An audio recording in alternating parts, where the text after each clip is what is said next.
Greetings and welcome back to another episode of Nellie's Test Kitchen. Today we are making a crustless sausage and ricotta cheese pizza. Let's go! So to start, I've got 1 pound of ground pork. To that I'm going to add 1 teaspoon of dried fennel seeds, 1 teaspoon of salt, about 2 1/4 and half a teaspoon of black pepper. This is maybe 1/4 teaspoon or 1/8 of a teaspoon of oregano, 1/4 teaspoon of nutmeg, and then 1/2 teaspoon of dried parsley. So I'm going to sprinkle this on here, and I'm going to cook this over medium-high heat until it's completely done, and then I'll show you what's next. Got some ricotta. This is my favorite brand. I don't know how to say that. Belgioioso? I don't know. The cone latte specifically, but you can use any ricotta that you can get your hands on. Line the pan with parchment paper.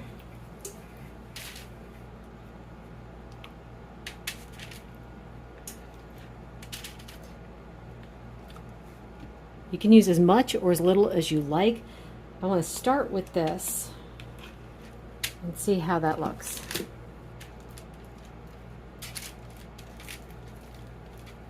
This is not going to form a crust. Do not expect that. This is a crustless pizza, I guess. Bake, whatever you want to call it. That looks pretty good to me. I don't want it to be too thick because, I mean, I love ricotta, but then it's like the balance is off. So we're going to leave that and then move on to the next step. Now to add the sausage. I'm going to put some down first. This can also be overpowering, so it's like trying to get the balance just right.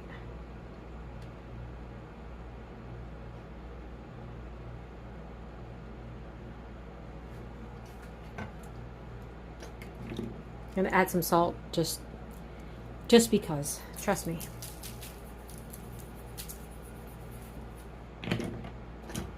Pepper.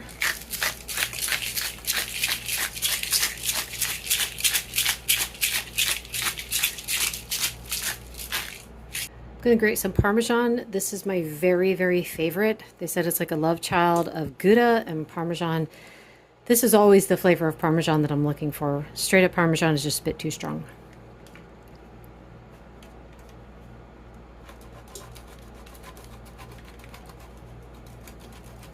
And now the mozzarella. It's a terrible accent. I apologize.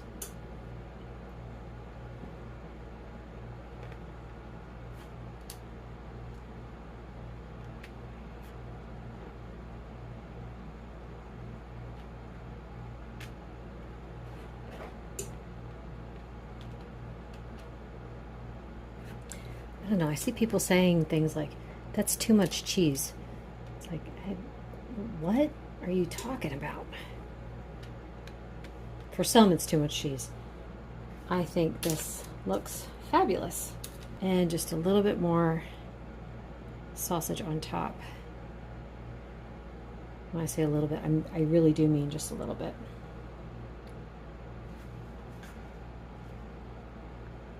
I'm someone who likes every bite to taste exactly the same, so there we go. All right, gonna put this into a 425-degree oven for about 10 to 15 minutes. Likely it'll come out around 12, but I will let you know. That was just 10 minutes. Oh, look how good that looks. All right, we're gonna let it cool down a minute so it doesn't melt my face, and then we will taste test. I let it cool a little bit too much, but because if you actually eat it when it's still warm enough, then everything pulls apart perfectly. However, this is where I'm at. So we're going to be a savage here and eat with our fingers.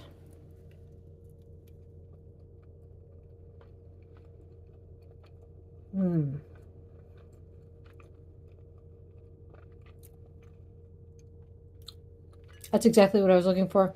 If I was going to change anything, I would maybe add some butter or some olive oil. Dang it, that's what I meant to do. But yeah, no, this is really good. You can absolutely use tomato sauce if you can tolerate it, if it doesn't shoot up your blood sugars, or, you know, if it meets with your health goals. Anyway, that is all for today. I'm going to go and be like a caveman and finish eating this with my fingers. Thank you so much for watching. Bye. Also want to say, you can always, if you let it cool enough, you can roll it up and it's like easy to pick up as a snack. I did put some butter inside.